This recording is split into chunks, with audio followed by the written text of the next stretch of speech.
Good morning, everyone. And in the relentless rhythm of the modern business world, we often hear advice about the strategic pauses, about waiting for the right moment, or even about the virtues of the analysis paralysis as a way to avoid costly mistakes. As leaders, we taught to be deliberate, to weigh options, to observe, and there is certainly wisdom in that. However, what if I told you that in the eyes of one of the world's most profound ancient texts, standing still as an this is still an illusion? That in reality there is no such thing as neutral ground for a CEO. Today we are going to explore what I call the CEO's paradox, and we'll do so through the lens of the timeless wisdom found in the Bhagavad Gita.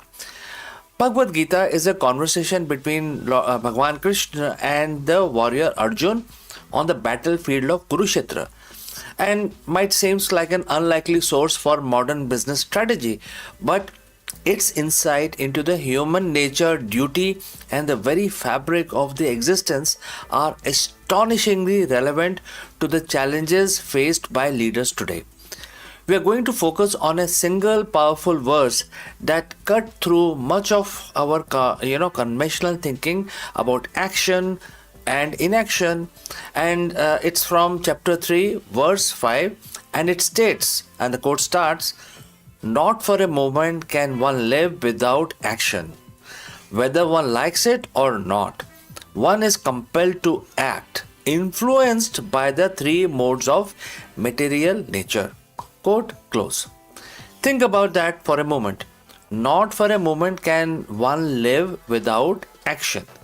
This isn't just a philosophical statement. It's a profound truth with direct, tangible implications for how we lead our companies. Let's break down this powerful statement. The core message is clear. You are always in motion, whether you consciously choose it or not. Consider a CEO who decides to wait and see during a market downturn. Is that truly inaction? No. That decision itself is an action. It's an action that dictates cash flow, morals, competitive positioning, and customer perception. While they are waiting, their competitors are likely moving.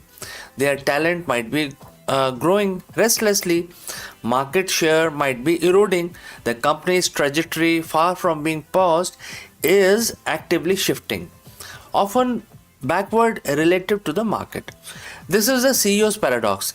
The very act of choosing not to choose is a powerful choice with the consequences as real as any other. The universe and indeed your business, cannot exist in vacuum. Your organization is living entity, a complex system of people, processes, and external forces. It is always moving, always evolving. If you as a leader aren't actively steering it forward, other forces will steer it for you, and rarely in the direction you desire. This isn't about reckless, impulsiveness. It's about recognizing that strategic inertia is still a force, like a car left in neutral on a slope. It will move. The question isn't if it moves, but where it will go. The second part of the verse adds another crucial layer. One is compelled to act, influenced by the three modes of material nature. These are known as Gunas, which are in Sanskrit Sattva, Rajas, and Tamas.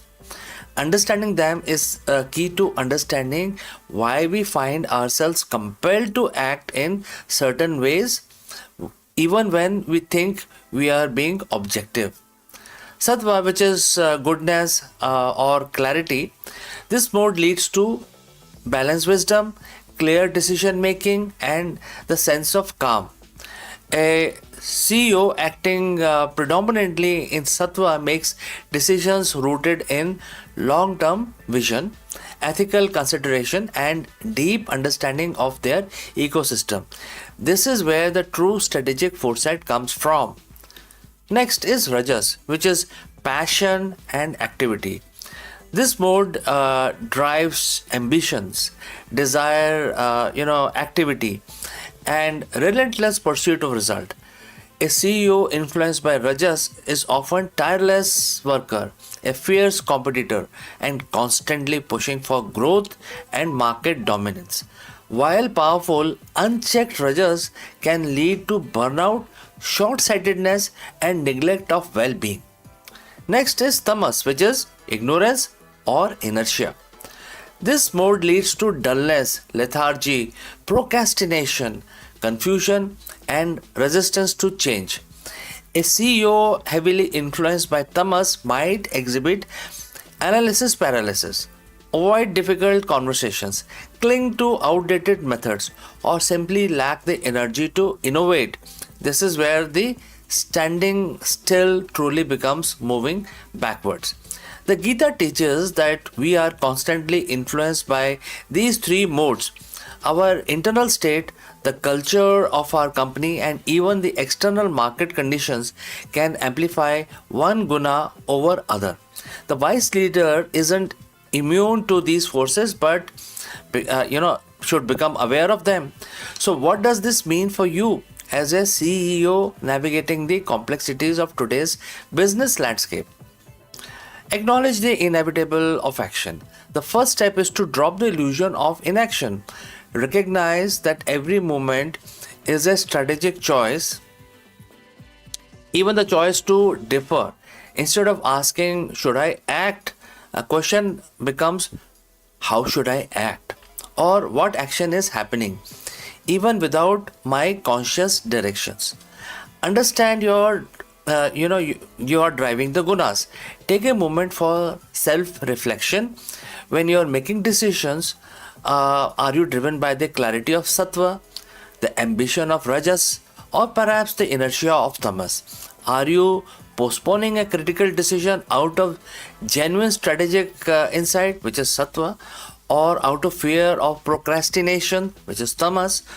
Being aware of a predominant guna in any given situation allows you to temper its excesses and cultivate more balanced decision making.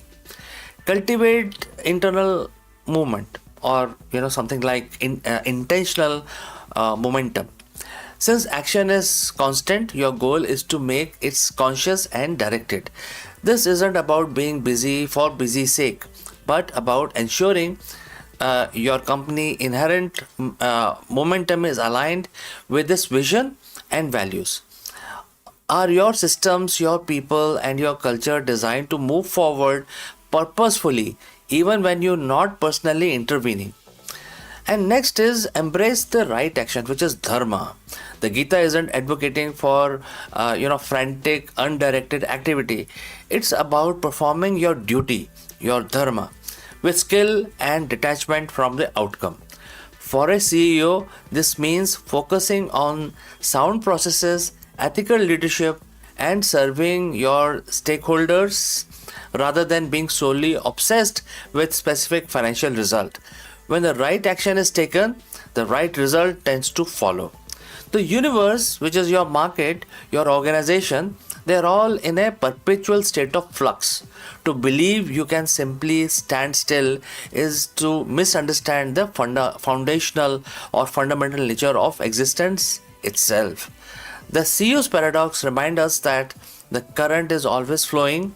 You can choose to pedal upstream or pedal downstream, or try to stand still. But if you try to stand still, the current will simply carry you wherever it can, or it will. By embracing this ancient wisdom from the Bhagavad Gita, by recognizing the inevitable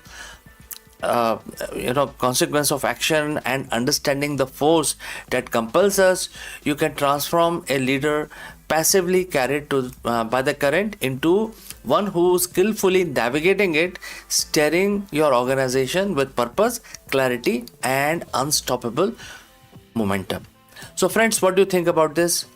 And if you have any comments, please leave them in the comment section below. Like and subscribe this video, share it with your friends and other entrepreneurs. Thank you for joining live, and I will catch you again in the next one.